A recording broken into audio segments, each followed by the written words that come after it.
राजयोग राजस्थान में आप सभी का स्वागत है।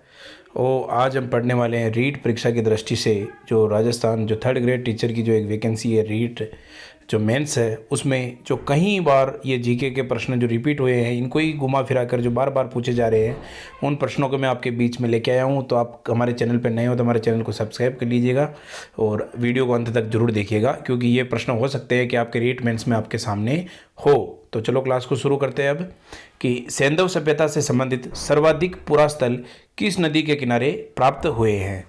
तो जो सर्वाधिक जो पुरास्थल है वो सिंधु व उसकी सहायक जो नदियां हैं उनके किनारों पर सर्वाधिक सभ्यता जो पुरास्थल जो है वो प्राप्त हुए हैं, सिंधु व उसकी सहायक नदियां। आत्मा के आवागमन की परिकल्पना सर्वप्रथम कहाँ पर मिलती है। तो आत्मा के आवागमन की जो परिकल्पना है वो सर्वप्रथम ऋग्वेद में मिलती है। और यूनानी कला के सम्मिश्रण से किस कला शैली का जन्म हुआ है। तो यूनानी कला के सम्मिश्रण से तो गांधार कला शैली का जन्म हुआ है, गांधार कला शैली। और वर्तमान विश्व का बौद्ध धर्म के प्रति ऋणी होने का कारण क्या है। तो वर्तमान जो विश्व है वो बौद्ध धर्म के प्रति ऋणी होने का जो मुख्य कारण है वो मध्यम मार्ग है, मध्यम मार्ग है। नेक्स्ट क्वेश्चन, प्रारंभिक बौद्ध साहित्य में वर्धमान का उल्लेख किस नाम से जुड़ा हुआ है। तो प्रारंभिक बौद्ध साहित्य में वर्धमान का उल्लेख किस नाम से जुड़ा हुआ है। तो निघंटनाथपुत्त, निघंटनाथपुत्त। मौर्य सम्राट अशोक का नाम किस अभिलेख में पाया गया है। तो मौर्य सम्राट जो अशोक है उसका नाम किस अभिलेख में पाया गया है। तो मास्की व गुर्जरा जो अभिलेख है, मास्की और गुर्जरा अभिलेख, उसमें इसका नाम मौर्य सम्राट अशोक का नाम अभिलेख में पाया गया है। यूनानी लेखकों ने किस मौर्य शासक को अमित्रघात की संज्ञा दी है। अमित्रघात की संज्ञा किसे दी गई है। तो बिंदुसार को अमित्रघात की संज्ञा दी गई है। चंद्रगुप्त द्वितीय व समुद्रगुप्त के सिक्कों पर कौन से पक्षी के चित्र उत्कीर्ण हैं। तो चंद्रगुप्त द्वितीय व समुद्रगुप्त के सिक्कों पर कौन से पक्षी के चित्र उत्कीर्ण है। तो गरुड़ के चित्र उत्कीर्ण है।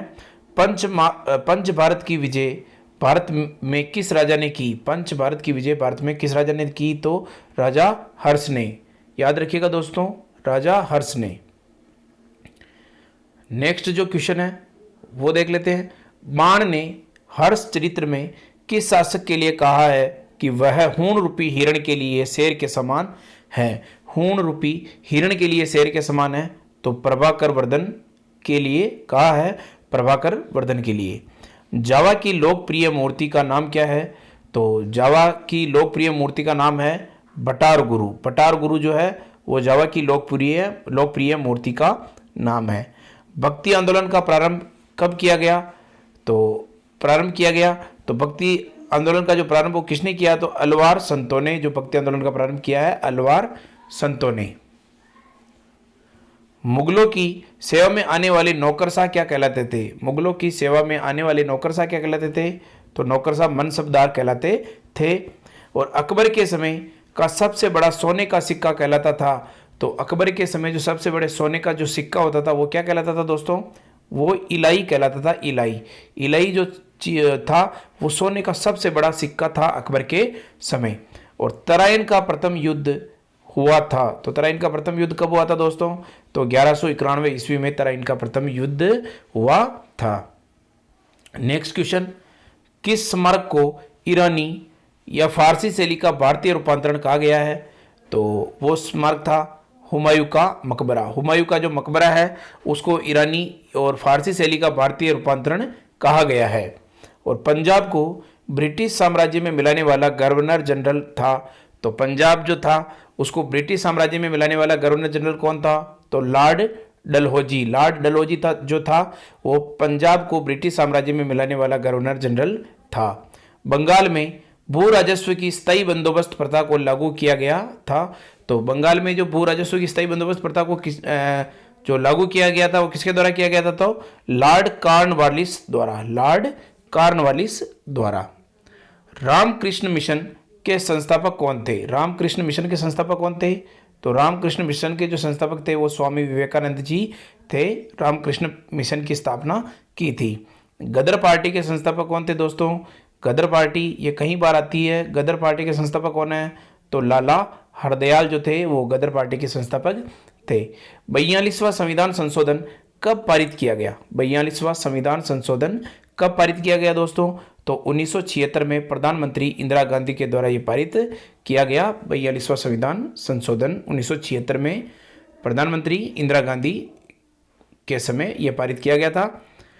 राज्यपाल की नियुक्ति कौन करता है? राज्यपाल की नियुक्ति कौन करता है दोस्तों? पॉलिटिकल का प्रश्न है और यही प्रश्न बार बार रिपीट हो रहे हैं, तो आप उनको विशेष ध्यान रखना है। राज्यपाल की नियुक्ति कौन करता है? तो राष्ट्रपति करता है।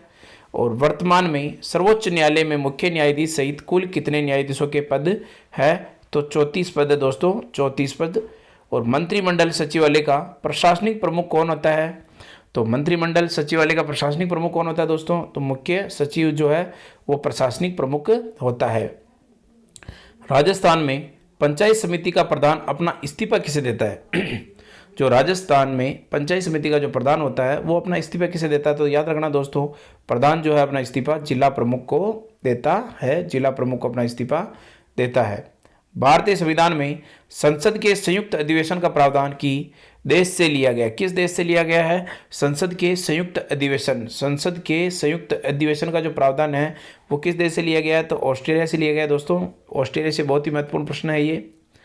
नेक्स्ट क्वेश्चन, बाल अधिकार दिवस कब मनाया जाता है? बाल अधिकार दिवस दोस्तों 20 नवंबर को मनाया जाता है हर वर्ष।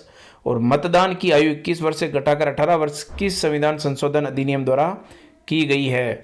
जो वोट देने का जो उम्र है वो 21 वर्ष से घटाकर कम करके 18 वर्ष कर दी गई है। वो किस संविधान संशोधन द्वारा की गई है दोस्तों? तो 61वें संविधान संशोधन अधिनियम के द्वारा ये की गई है, 61वें संविधान संशोधन अधिनियम के द्वारा। जयपुर संभाग में जिलों की संख्या कितनी है? जो जयपुर संभाग है उसमें कुल कितने जिले हैं दोस्तों? तो 5 जिले हैं, जयपुर, सीकर, झुंझुनू, अलवर और दौसा। जयपुर, सीकर, झुंझुनू, अलवर और दौसा, ये 5 जिले हैं। भारतीय प्रमाणिक समय ग्रीनविच माध्य जीएमटी से कितना आगे है दोस्तों? तो भारतीय प्रमाणिक समय ग्रीनविच माध्य है वो कितना आगे है? तो 5 घंटा 30 मिनट आगे है, 5 घंटा 30 मिनट। पृथ्वी की सूर्य के चारों ओर की को क्या कहा जाता है? जो पृथ्वी जो है वो सूर्य के चारों ओर जो परिक्रमा करता है, चक्कर लगाता है, उसे क्या कहते हैं? तो उसको परिक्रमण कहते हैं, परिक्रमण कहते हैं। सर्वाधिक वायुदाब होता है तो ध्रुवीय क्षेत्र पर सर्वाधिक वायुदाब होता है, ध्रुवीय क्षेत्रों पर सर्वाधिक वायुदाब होता है। वायुमंडल में प्रतिदिन होने वाले परिवर्तन को क्या कहते हैं? वायुमंडल में प्रतिदिन होने वाले परिवर्तन को मौसम कहते हैं दोस्तों, मौसम कहते हैं। भारत में यूनेस्को द्वारा मान्यता प्राप्त जैव मंडल आरक्षित क्षेत्र है तो 12 जो है वो जैव मंडल आरक्षित क्षेत्र है। ओजोन गैस की सर्वाधिक मात्रा कहाँ पाई जाती है? तो ओजोन गैस की जो सर्वाधिक मात्रा है वो ध्रुवों के ऊपर पाई जाती है, ध्रुवों के ऊपर। भारतीय रिजर्व बैंक का राष्ट्रीयकरण कब हुआ था? भारतीय रिजर्व बैंक का राष्ट्रीयकरण बहुत ही इंपॉर्टेंट प्रश्न है दोस्तों। तो भारतीय रिजर्व बैंक का जो राष्ट्रीयकरण है वो 1 जनवरी 1949 को रिजर्व बैंक को राष्ट्रीयकरण की दर्जा मिला। राजस्थान में सहकारिता का शुभारंभ कब हुआ? तो 1904 में राजस्थान में सहकारिता का शुभारंभ हुआ था। भारत की सबसे पुरानी पर्वत श्रृंखला कौन सी है दोस्तों? तो सबसे पुरानी पर्वत श्रृंखला याद रखिएगा दोस्तों, अरावली पर्वत श्रृंखला जो सबसे पुरानी पर्वत श्रृंखला है भारत की। झेलम नदी के किनारे बसा हुआ नगर कौन सा है? तो याद रखिएगा दोस्तों, झेलम नदी के किनारे जो बसा हुआ है वो श्रीनगर है दोस्तों, श्रीनगर। देश में तांबे का सर्वाधिक उत्पादन कहाँ होता है? तो तांबे का सर्वाधिक उत्पादन मध्य प्रदेश में होता है दोस्तों, मध्य प्रदेश, एमपी। और भारत के उत्तर पश्चिम भाग में शीतकाल में वर्षा होती है। तो भारत में उत्तर पश्चिम में जो शीतकाल में जो वर्षा होती है वो किस कारण होती है? तो पश्चिमी विक्षोभों से होती है। और पश्चिमी विक्षोभों के कारण ही, पश्चिमी विक्षोभों से यहाँ पर जो है शीतकाल में सर्दी के समय जो वर्षा होती है माउट वो होती है। स्टेट फॉरेस्ट रिपोर्ट का प्रकाशन कौन करता है दोस्तों? स्टेट फॉरेस्ट रिपोर्ट का प्रकाशन जो है वो सर्वाधिक बार जो है, ये प्रश्न ये छूट गया है तो देख लेते हैं अगला प्रश्न।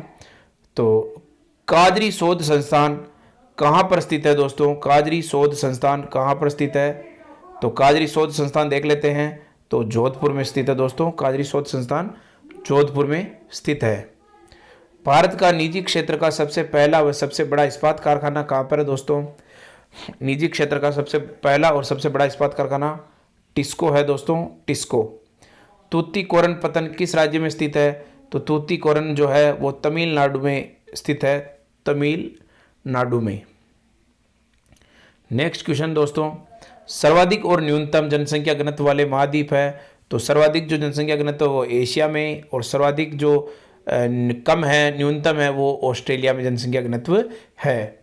स्वच्छ भारत मिशन, बहुत ही महत्वपूर्ण प्रश्न, स्वच्छ भारत मिशन का प्रारंभ कब किया गया? तो 2 अक्टूबर 2014 को स्वच्छ भारत मिशन का प्रारंभ किया गया। संपूर्ण देश में उपभोक्ता मामलों के निपटारे हेतु कितने राष्ट्रीय आयोग बनाए जा सकते हैं? संपूर्ण देश में उपभोक्ता मामलों के निपटारे हेतु कितने राष्ट्रीय आयोग बनाए जा सकते हैं? तो याद रखिएगा दोस्तों, एक जो राष्ट्रीय आयोग बनाया जा सकता है। मैं आशा करता हूँ ये क्लास आपको पसंद आई होगी। आप हमारे चैनल पर नए हैं तो चैनल को सब्सक्राइब कीजिए, लाइक कीजिए, आपको ये क्लास कैसे लगी हमें कमेंट कीजिए, अपने दोस्तों के साथ शेयर कीजिए। इसी के साथ राजयोग राजस्थान में आप सभी का धन्यवाद।